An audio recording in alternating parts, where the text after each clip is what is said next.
Hey guys, please like share और subscribe करना ना भूलें और प्लीज़ कंप्लीट वीडियो देखने के बाद शेयर ज़रूर करें। Thank you so much.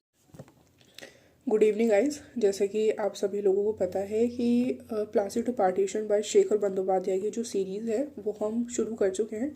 Already इसके 4 चैप्टर्स और ऑलरेडी इसके 4 जो लेक्चर्स हैं वो हो चुके हैं। आज हम फर्स्ट लेक्चर का जो थर्ड यूनिट है, फाउंडेशन ऑफ ब्रिटिश एम्पायर, वो कंटिन्यू करने वाले हैं, वो स्टार्ट करने वाले हैं।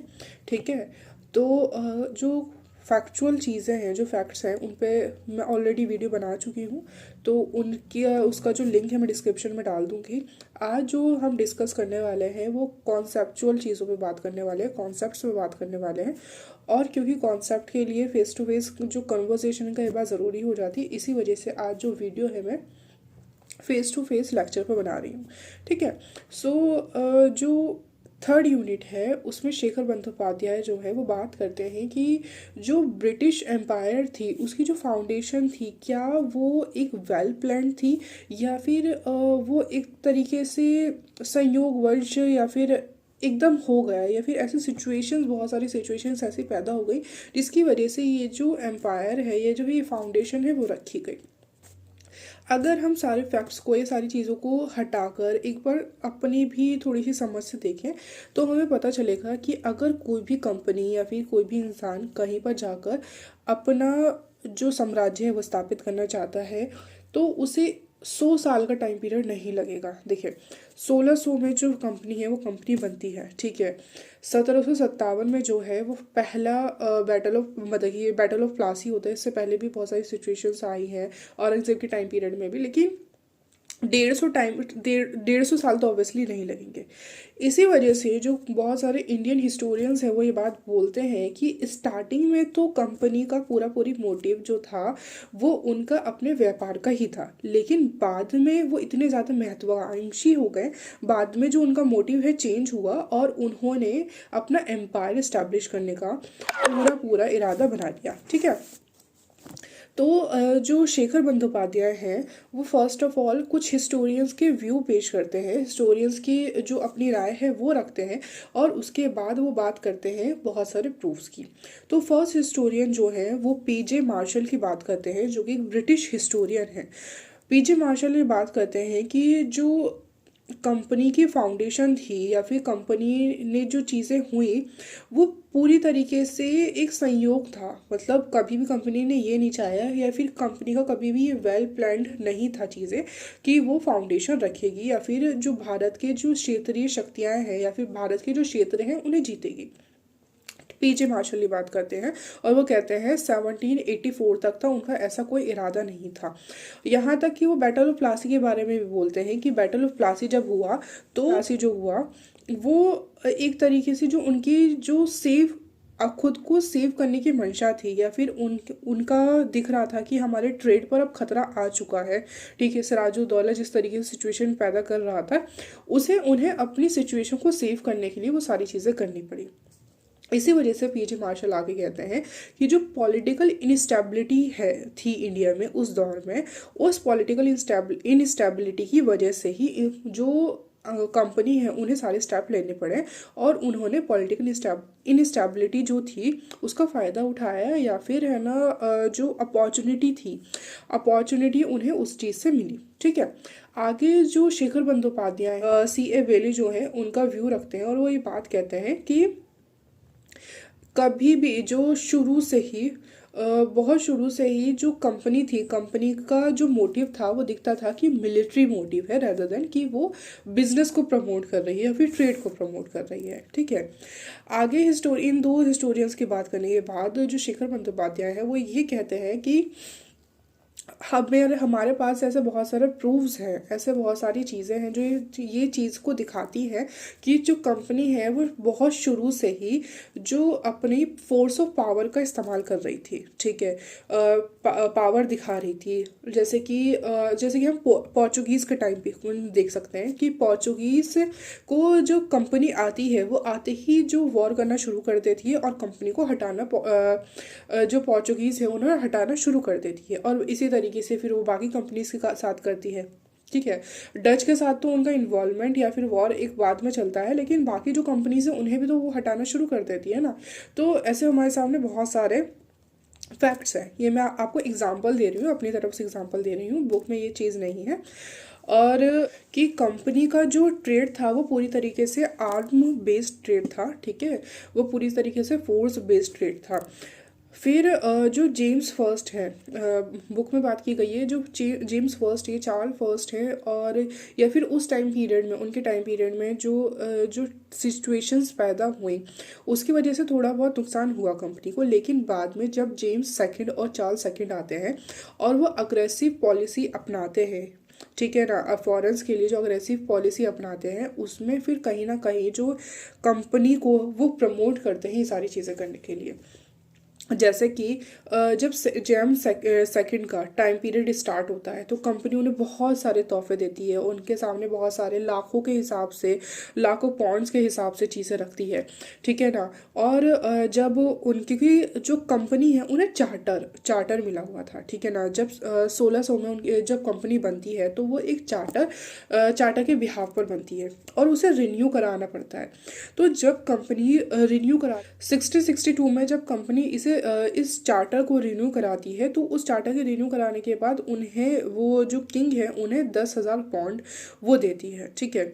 तो ये सारी चीज़ मतलब कि 10,000 पौंड बहुत बड़ी वैल्यू है। इससे पता चलता है कि कितना ज़्यादा उन्हें इंडिया में फ़ायदा हो रहा है। इसी की वजह से जो हिस्टोरियन जॉन है वो ये बात लिखते हैं कि जो कंपनी है और जो किंग है वो एक दूसरे को नीड्स को जानते थे, क्योंकि जब भी कंपनी को एक लोन की ज़रूरत होती थी तो ऑब्वियसली जो किंग है वो उन्हें बहुत मतलब कि बहुत शौक के साथ या फिर बहुत खुशी के साथ उन्हें लोन प्रोवाइड करते थे।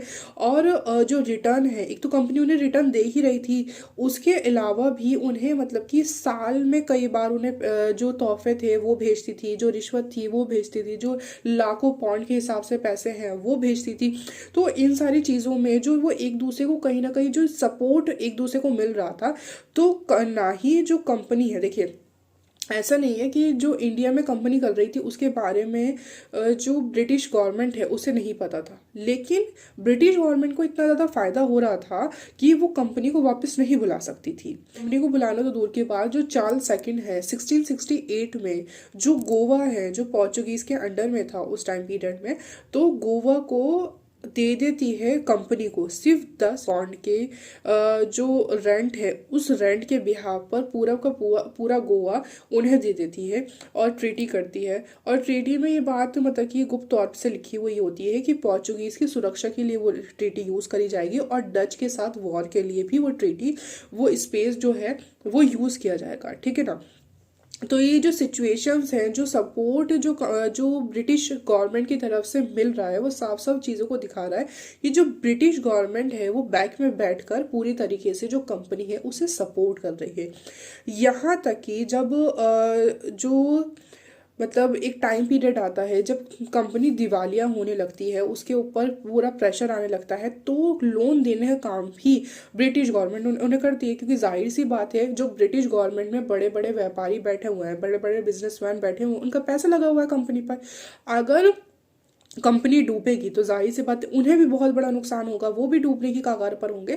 तो जब भी कंपनी को परेशानी आती थी तो कंपनी को लोन देने का काम भी ब्रिटिश गवर्नमेंट करती थी, और ब्रिटिश गवर्नमेंट को तो वो इंटरेस्ट और जो फ़ायदा है या फिर ट्रेड में जितना भी लाभ हो रहा है उसका परसेंट तो दे ही रही है कंपनी, ठीक है। शुरू से ही हमें चीज़ें देखने को मिलती हैं, जैसे कि औरंगज़ेब का जो टाइम पीरियड है 1680 में क्या हुआ था। जो कंपनी थी वो मतलब कि किलेबंदी करने लगी थी या फिर अपनी मनमानी करने लगी थी औरंगज़ेब के टाइम पीरियड में, लेकिन उस टाइम पर मुगल जो एम्पायर था वो काफ़ी स्ट्रांग था। तो जाकर जो औरंगज़ेब है उन्हें रोकता है, और जाहिर सी बात है वो जो कंपनी है वो उस वॉर में हार जाती है। तो यहाँ पर तो बीडी चंद्र जो शेखर बंदोपाध्याय हैं वो बोलते हैं कि उनकी बहुत अच्छी किस्मत होती है कि जो औरंगज़ेब है उन्हें माफ़ कर देता है और उन्हें व्यापार करने की दोबारा से अनुमति दे देता है। क्योंकि जो मुगल्स हैं या फिर है ना जो वहाँ उस टाइम पर किंग थे वो इस बात को बहुत अच्छी तरीके से जानते थे कि यूरोपियन जो बिजनेस है या फिर यूरोपियन जो व्यापार है वो बहुत ज़्यादा फ़ायदेमंद है अभी कंट्री के लिए, ठीक है। तो उन्हें कंट्रोल में रखा जाए और उन्हें बिजनेस करने दिया जाए, उन्हें अनुमति दे दी जाए। आगे जब जेम्स सेकंड का टाइम पीरियड ख़त्म होता है और विलियम और मैरी का जो टाइम पीरियड है वो स्टार्ट होता है, तो उस टाइम पीरियड में फिर से जो ब्रिटिश गवर्नमेंट है उसके बाद ऊपर प्रेशर आना शुरू हो जाता है कि जो मोनोपोली है इंडिया में, ब्रिटिश जो कंपनी के पास मोनोपोली है उसे हटाया जाए और हम लोगों को भी जो व्यापार करना चाहते हैं, जो ट्रेड करना चाहते हैं इंडिया के साथ, उन्हें इस चीज़ का मौका दिया जाए।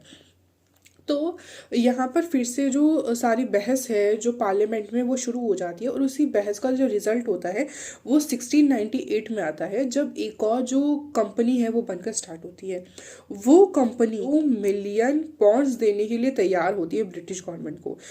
और जो ब्रिटिश ईस्ट इंडिया कंपनी है वो अपना चार्टर रिन्यू कराने के लिए वो 7 लाख पॉन्ड का जो है ऑफर दे रही थी कि जो उनके चार्टर है उसे रिन्यू करा दिया जाए। इससे पता चलता है कि मतलब कि जो इंडिया के साथ ट्रेड करने का कितना ज़्यादा बेनिफिट था कंपनीज को, वो इस चीज़ के लिए लड़ रही हैं, उस चीज़ के लिए अलग अलग ऑफर्स दे रही हैं और अपना प्रस्ताव रख रही हैं। लेकिन आगे जाके ये जो था 1709 में 1709 में जो था ये सारा जो डिस्कशन है वो ख़त्म हो जाता है, क्योंकि दोनों कंपनीज को मर्ज कर दिया जाता है और एक साथ काम करने के लिए उन्हें मौका दे दिया जाता है। फिर जब 1770 के बाद का जब टाइम पीरियड में, अब मुझे कमेंट सेक्शन में बताएंगे कि 1770 से पहले 1770 से पहले कौन सी घटना हुई थी, कौन सी सिचुएशंस हुई थी जिसकी वजह से ब्रिटिश जो कंपनी है, सॉरी ब्रिटिश जो एम्पायर है वो इतनी बड़ी डिमांड कर रहा है। 1770 के बाद जो ब्रिटिश गवर्नमेंट है वो कंपनी से ये डिमांड करती है कि आप हमें सालाना 4 लाख पॉन्ड भेजा करेंगे, और उस टाइम पीरियड में कंपनी को सालाना 40 लाख पॉन्ड का फ़ायदा हो रहा था। वो कहने लगे 10% हमें दो, ब्रिटिश गवर्नमेंट बोलने लगी 10% हमें दो। और यही टाइम पीरियड है उसके बाद जब बंगाल में अकाल पड़ता है और उस अकाल के बाद जो कंपनी है वो दिवालिया की कंडीशन में पहुंच जाती है। मतलब इतना ज़्यादा लूटती है लोगों को, इतना ज़्यादा उनका खून चूसती है कि जो मतलब कि लोग हैं वो अकाल की सिचुएशन में आ जाते हैं। बंगाल में पूरी तरीके से अकाल पड़ जाता है और दिवालिया हो जाती है। मतलब कि कैन यू इमेजिन, इतना पैसा लूटने के बाद कंपनी दिवालिया हो रही है। क्यों? क्योंकि कंपनी के जो अपने जो बिजनेसमैन थे, कंपनी के अंदर जो काम करने वाले अधिकारी थे, उन्हें ये राइट था कि वो अपना काम भी कर सकते हैं, ठीक है। और इसी की वजह से जो वो अपने इंटरेस्ट को, मतलब कि वैसे तो ये रूल था कि आप अपने इंटरेस्ट को नीचे रखेंगे और कंपनी के इंटरेस्ट को ऊपर रखेंगे, लेकिन उन्होंने अपने इंटरेस्ट को इतना ज़्यादा ऊपर रखा कि कंपनी को चीज़ें देखना भूल गए वो, और अब खुद की जेबें तो उनकी बढ़ती चली गई, लेकिन कंपनी जो है वो दिवालिया होती चली गई। और इसी दिवालियापन के बाद जो है वो कंपनी डिमांड करती है, मतलब कि लोन की डिमांड करती है। वो कहती है हमें 10 लाख पौंड का लोन आप प्रोवाइड करिए, ब्रिटिश गवर्नमेंट से बोलती है। जब वो ब्रिटिश गवर्नमेंट से बोलती है तो ब्रिटिश गवर्नमेंट हैरान हो जाती है कि भाई इतना पैसा तुम कमा रहे हो, तुम दिवालिया कैसे हो सकती हो, क्या सिचुएशन पैदा हुई। और इसी के बाद जो है जो कमेटी है वो बैठती है, पार्लियामेंट में पूरा डिस्कशन होता है, 18 रिपोर्ट्स पेश करी जाती हैं इस चीज़ पर कि ऐसा ईस्ट इंडिया कंपनी क्या काम कर रही है इंडिया में कि वो दिवालिया होने के कगार पर है, ठीक है। उसी के बाद 1773 का जो चार्टर है, जो रेगुलेटिंग एक्ट है, वो रेगुलेटिंग एक्ट आता है। 1772 में रिपोर्ट्स पेश करी जाती हैं।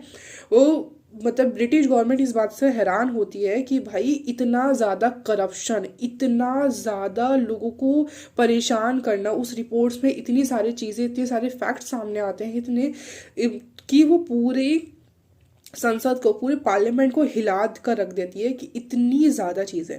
उसके बाद ब्रिटिश गवर्नमेंट कहती है कि हम आपको अब अकेला नहीं छोड़ सकते हैं, अब आप अकेले काम नहीं करेंगे, अब हम अपना इन्वॉल्वमेंट इन सारी चीज़ों में रखेंगे और हम आपके साथ चीज़ें, हम आपको लोन देंगे। ऑब्वियसली उन्हें तो लोन देना ही था, क्योंकि भाई पैसा तो उन्होंने ही लगाया हुआ है ना, उनके जो डायरेक्टर्स हैं, उनके जो बड़े बड़े नेता हैं, उन्होंने पैसा लगाया हुआ है। वो डूबने कैसे देते कंपनी को? कंपनी को तो ऑब्वियसली वो डूबने नहीं देंगे, ठीक है। वो कहते हैं हम 10 लाख की जगह आपको 14 लाख पॉइंट का लोन देंगे, लेकिन अब हम जो है, अब हम इन्वॉल्वमेंट अपनी रखेंगे। अब हम देखेंगे आप क्या काम कर रहे हैं, किस तरीके से लोगों को इतना ज़्यादा परेशान कर रहे हैं कि सिचुएशन यहाँ तक आ जाती है। ठीक है ना, अभी तक तो वो पीछे पीछे से सपोर्ट कर रहे थे चीज़ें, अब वो सीधा अपने हाथ में ले ठीक है। अब फिर से हम अपने टॉपिक पर आते हैं, ये थोड़ी सी एक्स्ट्रा इन्फॉर्मेशन हो गई।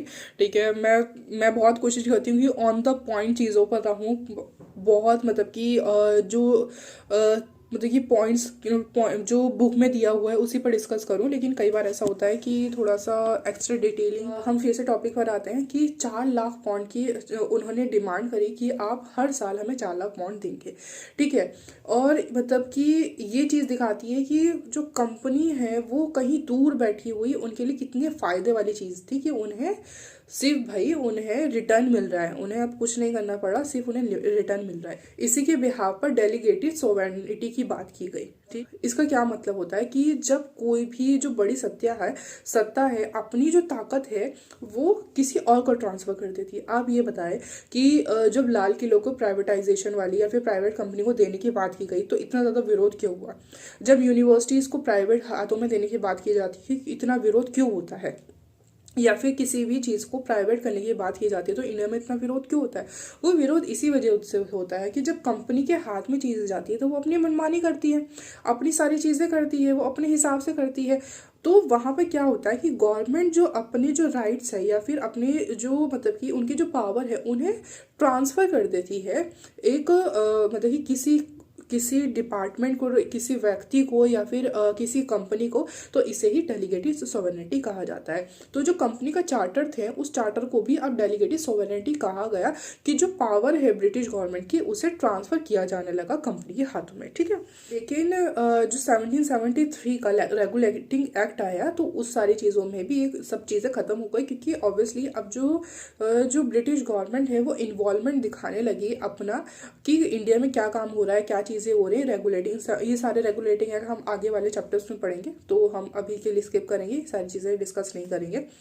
उसके बाद एक और वर्डिंग है जो कि कैन और हॉकिंग्स बोलते हैं।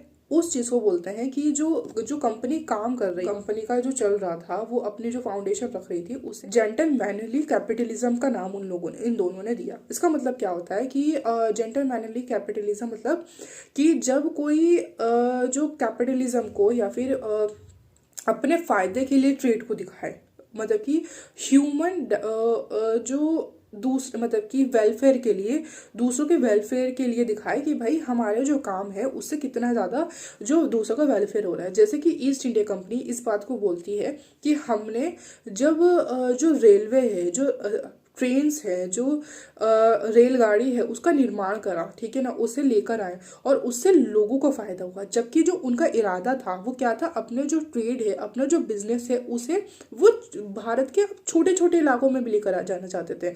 अब वो चाहते थे कि भाई हमें इतना ज़्यादा टाइम लग रहा है अपना बिजनेस, अपने ट्रेड को एक्सपेंड करने में, अब क्यों ना हम रेलगाड़ी भी चाहते हैं, अब क्यों ना हम ट्रेन लेकर आ जाए ताकि जो छोटी छोटी जगहें हैं, छोटे छोटे गांव हैं, उनमें भी हम सारी चीज़ें मतलब कि सारी चीज़ों को एक्सपेंड कर दें, अपना बिजनेस छोटी छोटी जगहों में भी लेकर जाना चाहिए करें।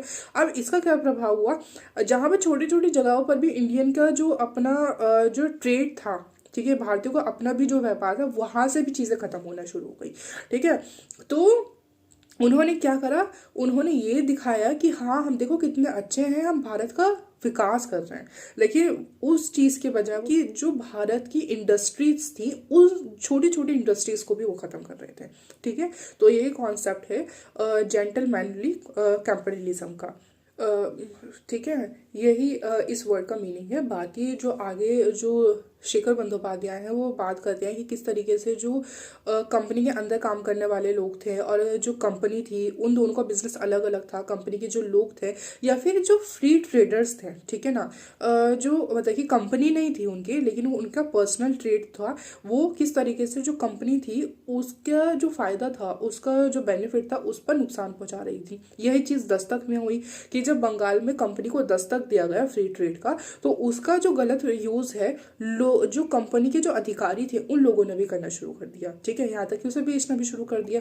तो ये सारी चीज़ें जो है प्रॉब्लम्स उन लोगों ने खड़ी करी और यहीं से फिर जो बैटल ऑफ प्लासी है, बैटल ऑफ बक्सर, ये सारी चीज़ें चलती है। ठीक है। तो बैटल ऑफ प्लासी और बैटल ऑफ बक्सर, इन सब चीज़ों का भी डिस्कशन मैं कर चुकी हूँ। और बैटल और कर्नाटक वॉर, ठीक है, तीनों कर्नाटक वॉर का भी डिस्कशन ऑब्वियसली हो चुका है। इन सब का जो लिंक है वो मैं लिंक डाल दूंगी।